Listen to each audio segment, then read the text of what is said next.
Hello, everyone. First of all, thank you so much to invite me on this platform. I'm grateful. I'll start my story this way. I am the first entrepreneur in my entire family, and that is not how it was supposed to be. To start and own a business all by myself was not even a distant dream, but such is life, you see, full of surprises. Good afternoon. I'm Aditi Khattar, a biotechnology graduate, a media communication postgraduate, an ex-corporate breed, a full-time wife, a full-time mother, and a full-time businesswoman without an iota of regret. And this is my story. I was born and raised in a typical orthodox middle-class family. And I'm the eldest to my three siblings. Now, when I say orthodox, you're expected to study really hard, get into a good college, get a good job, marry, and have kids. I am sure that most of you from the similar social stature would be able to relate to me. The hardships of the parents, and rightly so, the sacrifices, the social pressure, and the constant push to do better each day. I, on the other hand, was born to make my parents' life difficult by setting in my own set of rules. Looking back, I don't think it's really about one person being right or the other being wrong. It's about that your definition of doing better can differ from the orthodox perspective. And that's exactly what happened in my case. Anyways, coming back, in school, I was a reasonably good student. And I did secure a good percentage in my 10th board exams. Now, can you guess what happened in my family next? The usual perception I just talked about. If you get a good percentage, you take science. If you get an average percentage, you take commerce, and blah, blah. I mean, the pressure. Who created this pressure, and why? I think that's a topic for another talk. I secured 92 in my science, and I secretly went ahead and opted for commerce because I used to idolize Barkha Dutt, the journalist, and I wanted to pursue journalism just like her. You know, in that age, we all have that inspirational figure. You guys are doctors. I hope you don't idolize with Kabir Singh. All right. When my parents and my grandfather got to know about my choice of commerce, there was literally mourning in the house, like I have done some crime. And it was so much that they went back to my school and re-enrolled me in science. I sulked for months, but then I made my peace with it. I also managed to get into a reputed college with a scholarship. You see, back to the orthodox road. It's not that I did not trust their choices, but I knew that I wanted to do something else in my life. And even though I could not pursue my passions, there were certain things I was passionate about, and even though I could not pursue them in mainstream, I kept them alive in extracurriculars. While my parents are thinking that the daughter is doing biotechnology, making us proud, I was busy in doing extracurriculars. All right, so I did graduate with a degree in biotechnology, making my parents proud. But little, and according to them, the settlement was near. But little did they know, and in fact that the universe had different plans for me. Immediately after my graduation, I was offered an internship in a media house. I was given this dream that I can land in the field I always craved for, media communications. I immediately took the job, thinking about my hidden passions, and also I had an education loan to repay. You see, middle-class problems? Now you must be thinking why I did not pursue it in the first place. It's because being from middle class, I knew how to dream, but to act, it was always very scary. After I took the job, everyone frowned upon me. You know why? Because when a middle-class science graduate shifts career to a non-science field, it's like you have failed everybody around. Although things started to get settled after a few years because I was doing really well, I got promotions, and by now, I was drawing a decent salary to support myself. But my heart was not ready to settle. I wanted to learn so much more. I wanted to seek better opportunities. And then, in 2014, I decided to quit my job.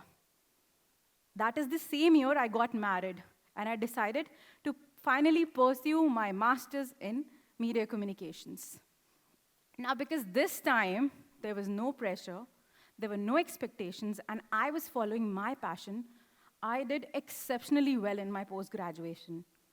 Unlike my graduation, which I did under pressure with little or no heart, and where I could barely manage to pass with first class, here in PG, I topped my whole college without even putting in much efforts.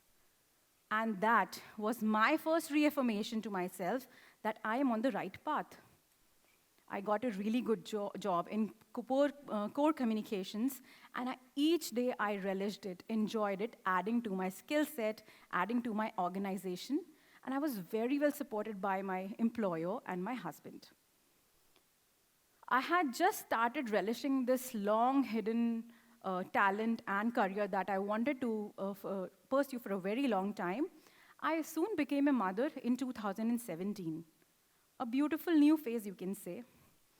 Although I could not do without work, so I requested for work from home, and it was pre-COVID when work from home was not a culture. I was happily given one. Now I'm at home, stuck with a newborn who clings to you 24/7 and a part-time job, and I logged myself up for 2 years. I started feeling stagnant, monotonous, and I was fragile. But always, there are these precious moments that you spend with the family, with the newborn. But professionally, I knew that I'm not going anywhere. I saw my dynamism fading away. I saw my subordinates moving ahead of me, and here I was, stuck in a job, working in pajamas and a messy bun for 2 years, and not moving ahead. I was soon diagnosed with a full-blown postpartum depression, and that was the biggest challenge that life threw at me. I knew that I cannot leave my child away for work, but I also knew that this is not what I want for myself. Now, after a lot of sleepless nights and so many self-doubts, I decided to resign from the job I once loved so much. My move not only shocked my family, but my colleagues, because this was the dream job that I always wanted. But I knew that I wanted to reinvent my happiness all over again. When people asked me about my plans, I did not answer them, because I had no answers. In the pursuit of finding my happiness, while I was struggling with my mental health, I started giving time to the little things that made me happy. My hobbies, little things that gave me a sense of accomplishment. Now, once I left my job and I was, on this way of finding my happiness, one day I was sitting in a dark room, I was nursing my child, and suddenly this idea of journalizing, of capturing my whole journey came to my head. By now, I was venting out my negative energy into the simple things that gave me happiness, like growing plants, redoing my own home. I was painting walls of my home, the furniture. I was making things out of discarded items. And this is all what gave me a sense of accomplishment each day. Each day, I was exhausting myself between a toddler and my pursuit of finding happiness. Now, one day I was sitting in a dark room, as I said, and I was nursing my child. So suddenly an idea came, like, why not journal all these ideas? So I picked up my phone, created this page on Instagram, and without knowing much and expecting much, I started documenting whatever I was doing. Within a few weeks, I started getting so much of love and motivation from the people who were watching these things that I thought that, this is what my energy can channelize into. Now, I was approached by two of my friends who saw my passion towards gardening, towards creating things out of nothing, and they asked me to do their home gardens. I did it with all my love and passion, and the rest is history. Today, I own a brand. I can happily say that I am successful. I'm a constant learner, a fighter, and I will keep growing like this each day. Thank you. My experiences, my academic knowledge, and everything else helped me together build this brand which is growing beautifully each day. The whole journey was not easy, and I'm not saying that it is supposed to be easy, but here are 5 things that I learned through on my journey, which I would really like to share with all of you. First, find your passion. I am sure that most of you must be hearing this a lot today, but finding your passion is the step number 1 towards the pursuit of finding your true self. Now, it is not easy because look at me. After so many experiments, keeping everybody in doubt, I finally found my passion after so many years. But the whole process is so much worth it because when you find your passion, when you find what keeps you motivated, you wake up each day working towards it. And the results are astounding. The results are incomparable. So find your passion. Also, because you guys are students, I should say that making career out of passion is a good choice, but making it a point where you can learn your living from can be challenging, which makes me come to point number 2, persist. Persistence.